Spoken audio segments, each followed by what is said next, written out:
My name is Ken. This year, I'm turning 35. As for my job, I'm the president of a cleaning company. Today, I was out on site, doing some reconnaissance. Hey mister, this place is dirty. Oh, thanks for letting me know. I have a bit of a concern. Hey lady, don't come in when I'm using the facilities. Oh, sorry. That's what a man yelled, and out came Kathy from the men's restroom she was cleaning. She's a newcomer who just started cleaning this building this month. Anyone who meets her would probably think she's always exhausted. She always seems worn out. Still, I would have never imagined someone like her doing this kind of work. Kathy, I've told you to put up a sign when you're cleaning the toilets. Oh, sorry. She bowed her head, trembling slightly, and I couldn't help but sigh. If you can't remember what you're told, you need to take notes. I can't keep repeating myself. I'm sorry. It's not enough to just apologize. You need to show it through your actions. She didn't respond, just kept looking down. I know I'm being harsh, but it's part of the job. I'll do my best. Yes, that's all you can do. Once I teach someone how to do a job, it needs to be done right. Otherwise, the company can't function. I'm not going to get fired, am I? That depends on how much you put into it. Yes, she answered without raising her head. Also, when you talk, can you at least lift your head? It's hard to hear you.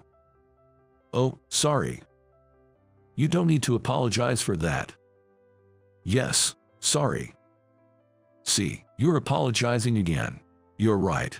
Maybe I do apologize too much. A small smile finally appeared on her face. Looking at her, I can't help but see a bit of my younger self. Maybe that's why I can't just leave her. My family was poor, and after my dad's business failed, we were chased by debt. That's why I gave up on advancing to high school and started working at a cleaning company right after middle school. I chose it, hoping to help my parents even a little. But there was this woman who would mock me for cleaning. Skipping high school to become a cleaner. Unbelievable. Her sneering face is something I can't forget. Yeah, unlike you, living off your parents, I can buy what I want with my own money, and if I set my mind to it, I could save up and even go to college. I glared back at her. I hated being mocked by someone who was still supported by their parents. What did you say? I could have my dad fire you any time. Her face turned red as she shouted at me.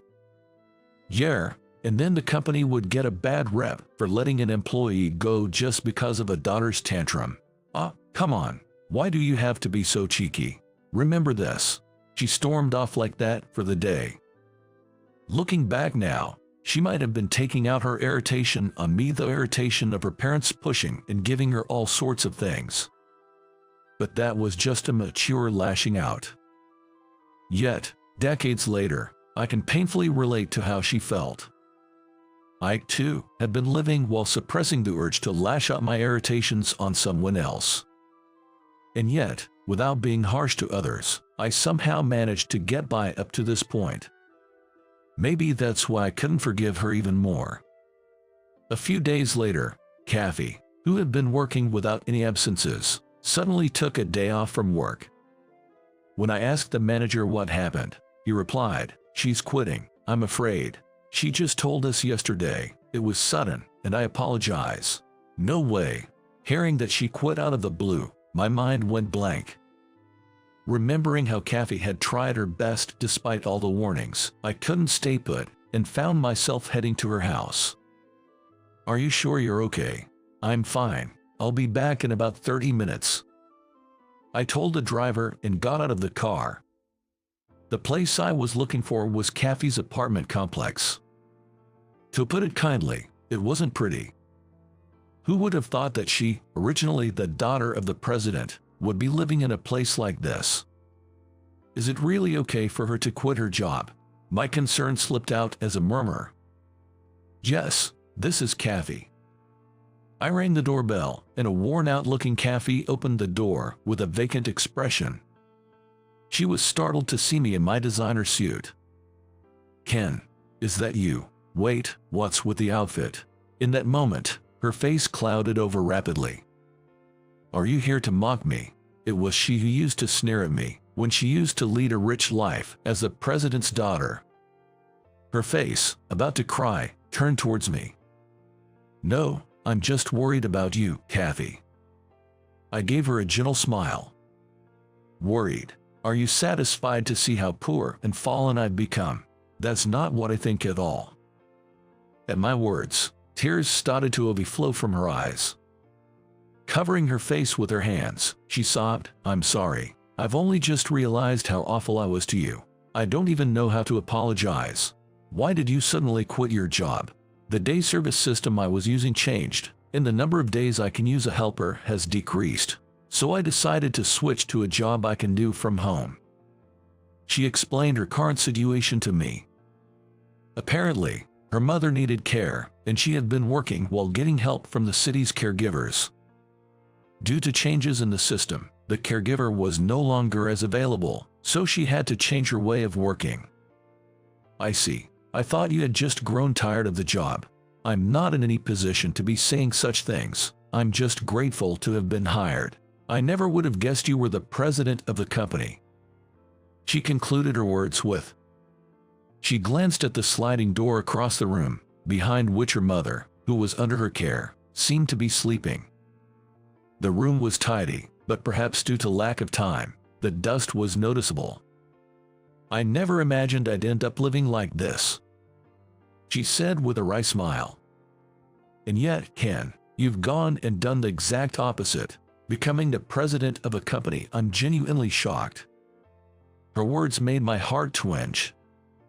I occasionally clean my own buildings as a janitor myself, to find out what the employees at work were up to. When she joined the company as a janitor, I was utterly surprised. But she pretended not to recognize me and just kept working hard. After my father passed away, we found out the company was in a lot of debt.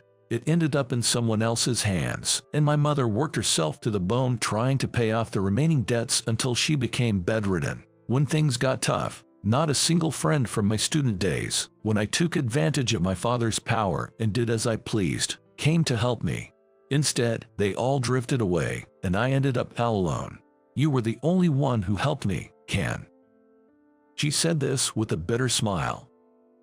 I learned that her so-called friends, seeing her in tatters because of the debt, had lied about job offers and even tried to push her into illegal work. Yet, despite her dire situation, I was the only one who gave her a job and trained her properly. "You've had a tough time, huh? It's nothing compared to what you've been through. It's amazing. You've paid off your parents' debts and become the president of the company. I'm nothing like that. I managed to pay off the debts with my father's insurance." "What? I'm in the same boat as you. My parents worked too hard to pay off their debts and ruined their health. Both my father and mother have passed away some time ago. I had no time to mourn their deaths. I was too busy working, and before I knew it, I had become the president." I had no idea. Kathy looked genuinely surprised at my words. "So you'll get through this too." I did, after all. I never expected to be saved by someone I used to look down on. I was truly the worst back then. So, it's only natural that no one would help me. "You're not the same person you were back then." She looked at me with wide eyes, surprised again. "Indeed, I'm a different person now. Having been knocked down a peg, I've gotten much better." With that, she laughed. As I watched her, I was thinking about something. "Hey, if it's okay with you, would you consider taking a more stable job?" "What kind of job?" "But I have to take care of my mom. I think we can work something out with your mom's care. Could you hear me out? If it's just listening, I guess that's okay." Later, I spoke to her, who looked puzzled about a certain facility. A few months later. "Kathy, could you please take care of the bed making over here?" "Sure." Kathy was now working at the assisted living facility I ran. Here, the staff live on the premises and take care of the residents. Kathy's mother had also moved in, and Kathy was working as a full-time. Phew, I'm beat. I hope I can manage to study properly at night. It looks like you're working hard. I said this to her as she struggled with the bed making. Sir, long time no see. She beamed at me when she noticed my presence. How's the job? Is it manageable? It's fine. The staff are all great people, always willing to help me out with work-related issues, and ever since my mother came here, she's become more peaceful and smiles a lot more. That's great to hear. A smile came naturally to my face at her words. To clarify, I hadn't hired her at this facility out of mere goodwill. There is a need for caregivers, and it's a profession where we could really use more hands. Despite the competitive terms offered compared to other job openings, it was hard to gather staff at this facility. It was during such times that I learned about Kathy's situation. We have Kathy assisting with care at this facility while she aims to get her caregiver's certification. But is that okay? To have the company cover the costs for studying and taking the exams? Caregiving is an industry where nurturing talent is crucial. I'm willing to invest in that. Investment, huh? When I hear that word, you look every bit the president. Well, I am the president, actually. I chuckled at her comment. When I was younger, I used to resent Kathy for all the snide remarks she made. But now, I don't feel that way in the slightest. I think of her as an irreplaceable employee, and I'd be happy if she felt a sense of attachment to her workplace. Thanks for everything. It's been tough, but life has a way of working out unexpectedly. Seeing her quietly smile, I truly felt glad I spoke to her. Her past unkind words were indeed awful. But now, she's reflecting on her past and walking down a new path in life. That's why I thought it'd be good to help her with her fresh start, even just a little. I'm sure she'll lead a fulfilling life from now on. And when that time comes, I'll be able to forgive all her past words and actions. Holding her caregiver's certification textbook, filled with sticky notes and markers, she was memorizing technical terms in the break room, the arrogant heiress's air long gone. Then on the day of the exam. Good luck, Kathy. We're rooting for you. She was teary-eyed from all the encouragement from the staff and patrons. I drove her to the station. I feel like I studied harder than when I was a student. Did you write down everything you were told? Of course. Kathy replied, holding her densely written notebook. If you pass, let's celebrate. You don't have to worry about that. I think it'd be nice to have a celebration party with everyone at the facility, including your mom. I think I'd definitely cry. Then make sure you pass. Is that an order from the boss? Huh, you can think of it that way. A smile peeked through her tense face. Arriving at the station, I opened a passenger door for her and had a sudden thought. Right, once business settles down, maybe I should take the college grad exam too. You made me want to study. Really? Kathy's eyes widened slightly with delight. Oh no, I feel a huge responsibility now. I'll make sure I pass. So you have to do your best too, Ken. Remember, I hadn't forgotten when you said I could make it to college on my own if I set my mind to it. Did I say that? Well, it does feel like I could actually do it. Anyway, just do your best, Kathy. Yes, boss, I'm so glad to work for you, and I want to keep working even more, so I'll do my best.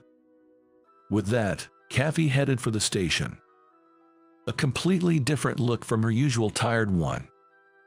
Her heartfelt smile was dazzling. And months later, the whole facility rejoiced when she was notified that she had passed the examinations.